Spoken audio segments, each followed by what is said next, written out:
Hi everybody, we're going to start on page 103 of your course pack with the urinary system today. I'm going to start with an overview of the urinary system functions. These functions will actually be discussed in more detail later on in this chapter. So we obviously know that urine is a major job of the urinary system, and urine contains waste products. Oftentimes they result from the breakdown of organic compounds in our bodies like proteins, nucleic acids. We also know that the urinary system helps to regulate the blood volume and the concentration of that blood. This is a great time to go back and think about the endocrine system for just a moment. Can you think of two hormones that influence blood volume and/or concentration? You may recall one is antidiuretic hormone, and what does that influence in your blood? That promotes water retention by your kidneys, so that can increase blood volume. And the other one is aldosterone. We know that aldosterone plays a big role in regulating sodium levels in the bloodstream, potassium levels. And we're also going to learn that it plays a role in regulating hydrogens and bicarbs. We'll talk more about that later on. We also know that blood pH is a major job here as well. This is one of two systems how your body maintains 7.35 to 7.45. The other system that helps to regulate blood pH we just finished talking about, and that's the respiratory system.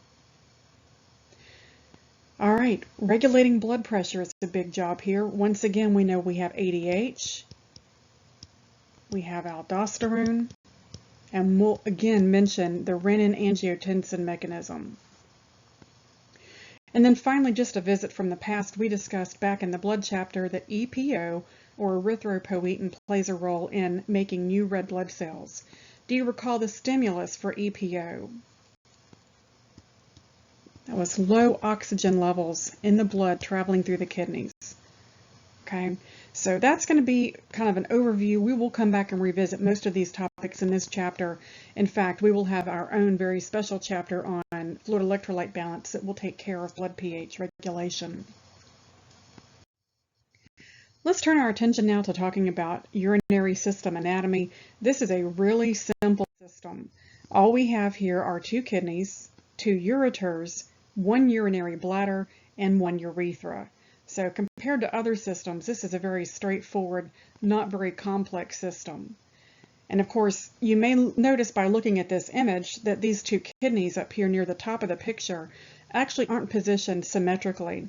That one kidney, you'll notice there, is sitting lower than the other one. It is the right kidney that sits lower than the left kidney, and that's due to the positioning of the liver. Each kidney is about the size of a large bar of bath soap, about 4 to 5 inches in length.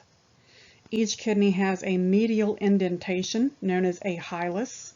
So right in this area here, that's what we would label as the hilus.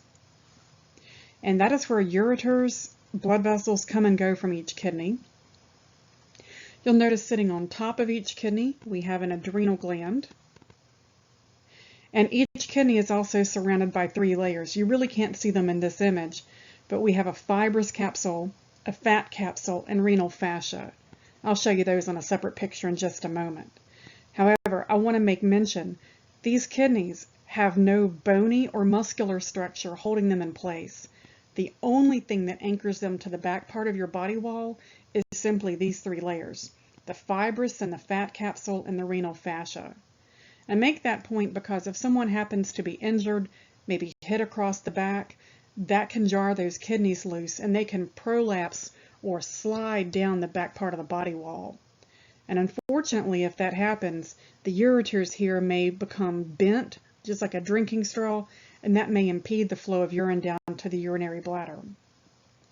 So we know these ureters are simply tubes that connect the kidneys to the urinary bladder. And we know the urinary bladder is a storage tank for the urine. I make the point to call it the urinary bladder because we already have another bladder. It's the gallbladder, and that helps us to avoid confusion which bladder we're talking about. And of course, the very last component here is the urethra. That tube transports urine to the outside of the body. We'll come back and cover the ureters, urinary bladder, and urethra toward the end of this chapter. Just a view here of some of the coverings on the outside of the kidneys. Keep in mind there's 3 layers that cover the kidney, a fibrous capsule, a fat capsule, and the renal fascia. So the kidneys are considered to be retroperitoneal, meaning they sit behind the peritoneum that covers the rest of those digestive organs. So they're not encapsulated in that peritoneum. They, however, do have their own little fascia and coverings that help to anchor them in place. So just for fun, looking at this picture, you can see some vessels feeding into the kidneys. You can see this indentation here. What is that indentation called? That is our hilus. Let's talk more in detail about the anatomy of the kidney. We already know the hilus. We just got through reviewing that. That is this medial indentation. That is the point where the ureter and renal artery and vein connect to this kidney. We also know about this adrenal gland sitting on top. But let's say that we were to slice into the kidney and look inside. We would find that there are 3 regions inside the kidney: a renal cortex, a renal medulla, and a renal pelvis. Okay, so let's take a look at a picture so we can see these 3 layers. All right, so when we're looking for the cortex, we're looking for the most superficial region around the external portion of the kidney.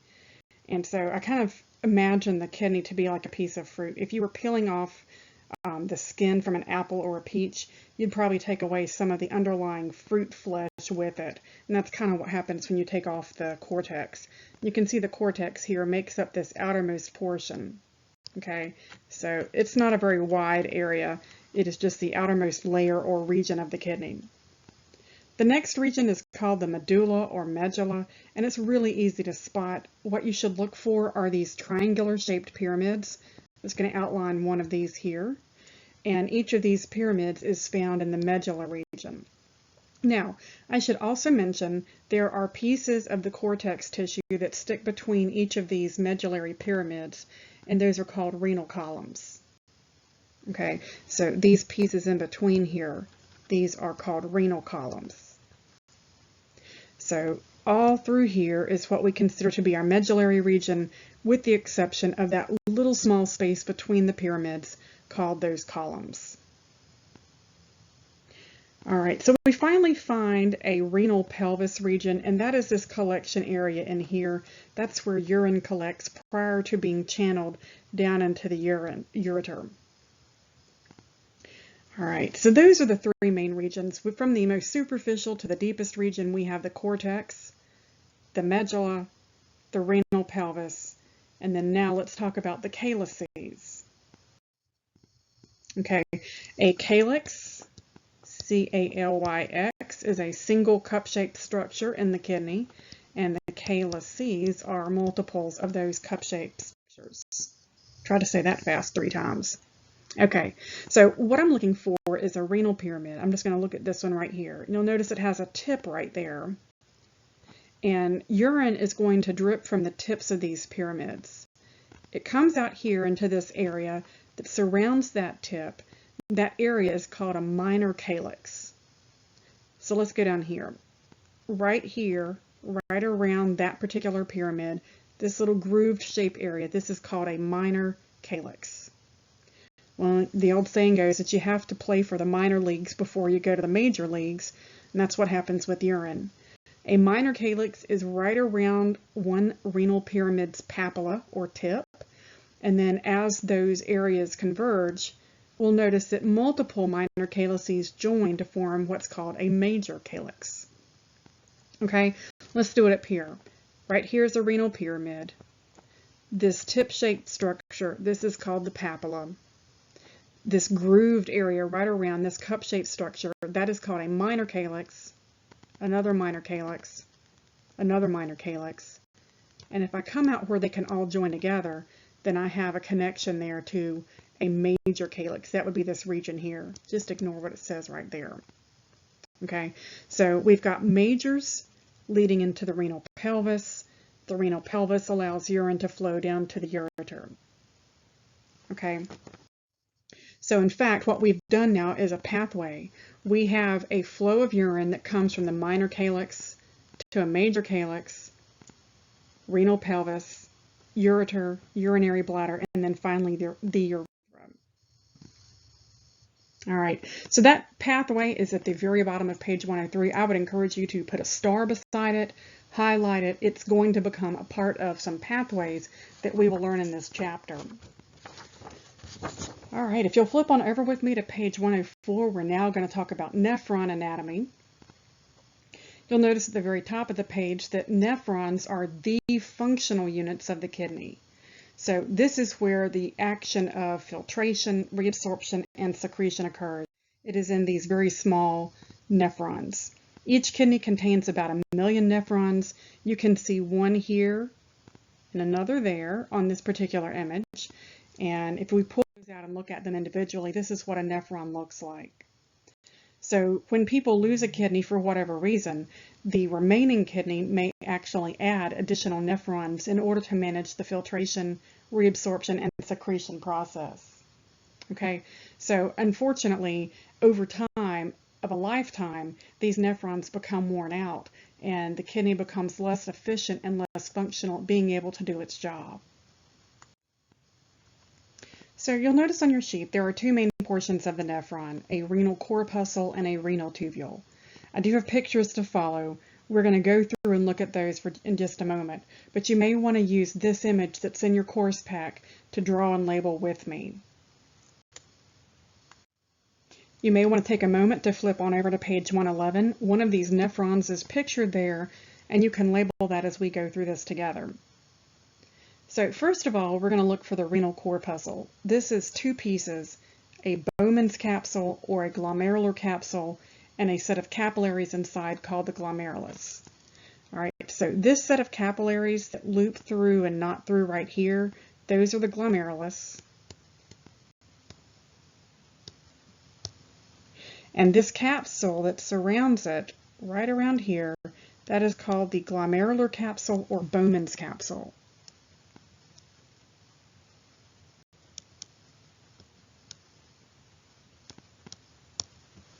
Together, these two form a structure that we call the renal corpuscle.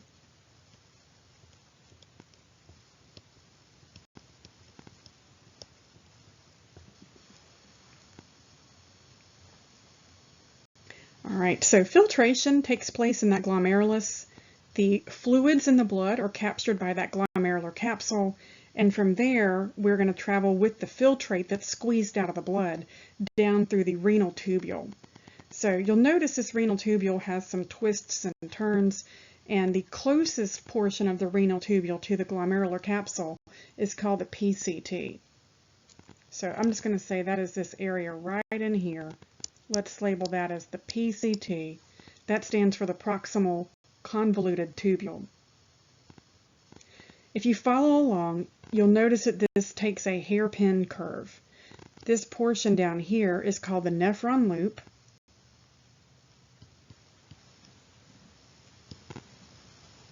Its older name is the loop of Henle, so you can use either term, nephron loop or loop of Henle. So we travel, let me just follow from here, from this Bowman's or glomerular capsule, we travel through that PCT, down, we're heading down toward the descending limb of the loop of Henle or the nephron loop. There is a thick portion and a thin portion. We're not going to worry about that. You'll notice that it does get smaller. And then we travel up on the other side. That's what we call the ascending limb of the loop of Henle. We continue traveling and we now come upon another set of twisty curves. This area over here is called the distal convoluted tubule, or DCT for short. We call it that because it is further away from the glomerulus and the glomerular capsule. So PCT and DCT are simply named due to either how close or how far they are from that Bowman's capsule and the glomerulus. We finally end up having the nephron connect to a set of collecting ducts or collecting tubes. I'm just going to call it a CT for short, or you can call it a CD for collecting duct. And eventually this collecting duct will head its way down toward the tip of a renal papilla, And if I can just superimpose over the top of this whole image, there's one of your renal pyramids. Those collecting ducts point at those renal papilla, and then right around here you've got your minor calyx, and that's where the urine will drip. Okay, so that kind of puts it into perspective for the entire structure. So now that you've labeled this picture on page 111, let's talk about the two main portions. The glomerulus are capillaries. They operate under high blood pressure. They have to in order to be able to squeeze the fluids in the bloodstream out of those capillaries. You may recall from earlier discussion that in order for filtration to take place, we have to have high hydrostatic pressure. In other words, blood hydrostatic pressure or blood pressure must be high. Those fluids squeezed out are then captured by a capsule. That's called the Bowman's capsule or the glomerular capsule. The three portions of the renal tubule were PCT, a nephron loop or loop of Henle, and the DCT. Technically, that collecting duct or tube is not part of the renal tubule system. Here's a pretty fancy look at that glomerulus. You'll notice these are porous capillaries. In fact, these cells that you see right there, they're called podocytes. They're many-footed cells. That creates a very porous effect for the glomerulus. Now, if you can imagine, if you've ever cooked pasta in a pot of boiling hot water, when you take the pasta and pour it through a strainer, the holes have to be small enough to capture the pasta and not let it go through. The holes, however, must allow the water to pass through. So that's how we're set up here. These porous podocytes allow fluids and electrolytes, nutrients, waste products to flow through and be captured by this capsule, but those holes can't be big enough to allow blood cells and proteins to escape. So there has to be a right size to the porosity of those podocytes that you see in the glomeruli. You'll also notice a set of capsules here. This Bowman's capsule surrounds those capillaries. That will capture the fluids, electrolytes, waste products squeezed out. We call this filtrate now, and the filtrate will then travel down here toward this PCT. Just another view here to give you perspective. This is interesting. There's an arteriole that feeds blood into the glomerulus. These set of capillaries right here are the glomerulus, and yet another arteriole that feeds a pathway back out. Normally, we would have an arteriole feed into a capillary network, and then the capillary network would be drained by a venule, but not the case here. We have to maintain high pressure, and that's why you've got arterioles both feeding and draining this setup. All right, so we know the renal tubule is composed of three portions, the PCT, this nephron loop, and that DCT. Technically, the collecting tube over here is not part of that renal tubule system. So now we've taken our nephron and overlaid it with the blood supply, and that allows us to have a conversation now about the juxtaglomerular apparatus that's found about halfway down page 104 in your course pack. So if we were to take a close look at your glomerulus, we know there's an afferent arteriole feeding blood into your glomerulus.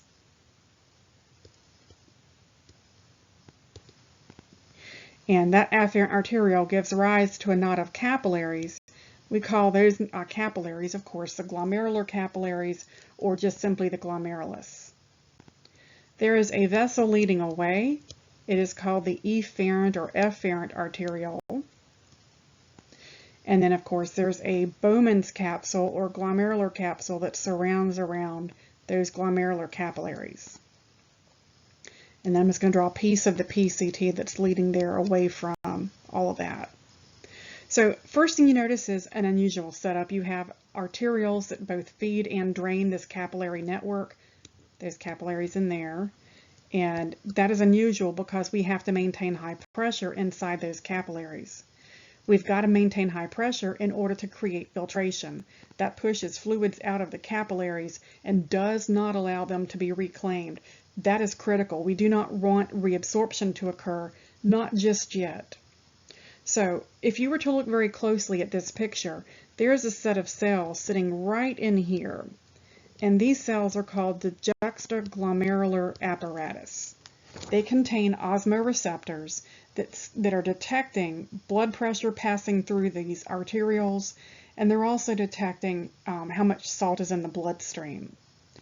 All right, so this unique little apparatus, the juxtaglomerular apparatus, releases a chemical called renin when blood pressure happens to be too low. So renin travels the bloodstream. You may recall that renin is going to go and target an organ in the body called the liver. The liver, in turn, is going to convert angiotensin 1 to angiotensin 2 using ACE. Angiotensin 2 comes back to the adrenal glands and tells the adrenals to make and release aldosterone. Well, aldosterone can come full circle and have a role here in the kidney. In fact, it will play a role with the DCT. In the meantime, we know that angiotensin 2 can come in and squeeze these vessels, specifically the afferent arteriole, and that makes it harder for blood to escape the glomerular capillaries, all the while helping to increase pressure in the glomerulus and maintain filtration. So what is the problem of having low blood pressure? Can you still make filtrate? Can you still filter blood if you have really low blood pressure? You can't. So renin helps us to increase pressure in the kidneys. That allows filtration to occur even if we have low blood pressure. So what is the problem of not filtering your blood? You would increase the number of toxins there. Your blood pH may continue to be out of balance. So this is why we have to have a way to immediately monitor and control blood pressure as the blood travels through these kidneys. All right, so here's a summary of the renin-angiotensin-aldosterone mechanism. Keep in mind that the low blood pressure is acting as a stimulus as that blood travels through the afferent and efferent arterioles. Those specialized cells in the JGA are monitoring that pressure and sodium levels in the bloodstream. Renin is released from the JGA, travels to the liver. The liver in turn releases angiotensin 1 and the liver converts it to angiotensin 2. Angiotensin 2 is a potent vasoconstrictor. It can go back and constrict the efferent arteriole in the kidney. That helps us to maintain blood pressure and continue the process of filtration. You may recall that ACE here is an angiotensin converting enzyme. That is also going to be necessary to convert angiotensin 1 into angiotensin 2.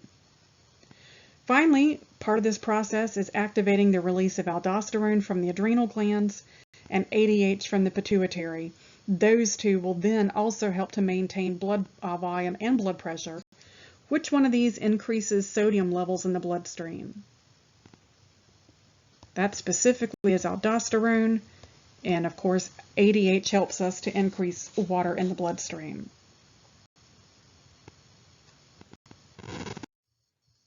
All right, last little bit on page 104 are the types of nephrons.